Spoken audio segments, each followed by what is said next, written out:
Welcome back to your Health Facts. Ready to dive into some food facts that might just make you rethink what you're putting on your plate? You bet. We're looking at 7 everyday foods that, let's just say their health halo might be a little tarnished. And we're not talking about the usual suspects like, fast food or candy bars. This is about foods that a lot of us consider healthy choices. Exactly. Starting with a breakfast classic that, it might not be as virtuous as we've always believed. Orange juice. I mean, it's practically synonymous with a healthy morning, right? Right.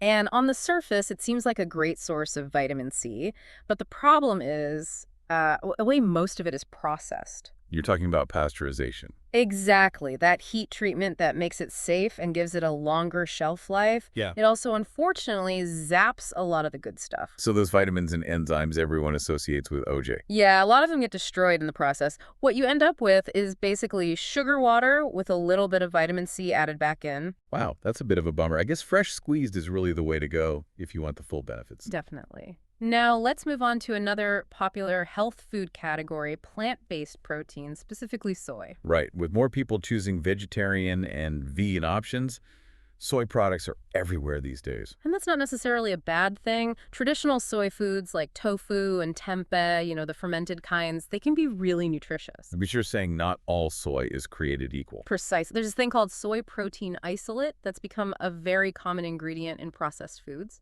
Think protein shakes, veggie burgers, even some protein bars. And what's the issue with soy protein isolate? Well, unlike those fermented soy products we talked about, it's not as easily digested. Some research even suggests it can be hard on the liver. Definitely something to keep in mind when reading those ingredient lists. Now, how about a sweetener that's been getting a lot of bad press lately? High fructose corn syrup. Oh yeah, that's a big one. It's practically everywhere. Sodas, candy, baked goods, even things you wouldn't expect like salad dressings and bread. It's like a master of disguise when it comes to added sugar. Exactly. It can really add up without you even realizing it.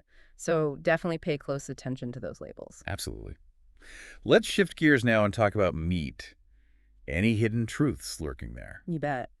When it comes to processed meats like bacon and sausage, it's all about those nitrates. Nitrates. What's the problem with those? Well, some studies have linked them to an increased risk of certain cancers. So if you're a bacon lover, look for nitrate-free varieties. They're becoming more and more common. Got it. And what about, just meat in general? Any tips there? Opt for grass-fed and hormone-free whenever possible. Those options tend to be higher in nutrients and lower in, stuff you don't want in your body. Makes sense.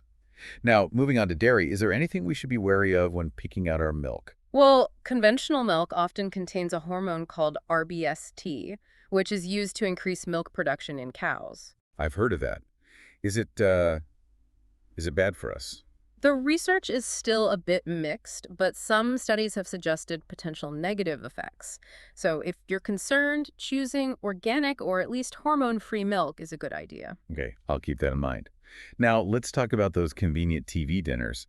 They're tempting when you're short on time, but are they really healthy? Not really. The problem is that they often pack a triple whammy of protein, starch, and dessert all in one meal. Sounds like a recipe for a blood sugar roller coaster. Exactly.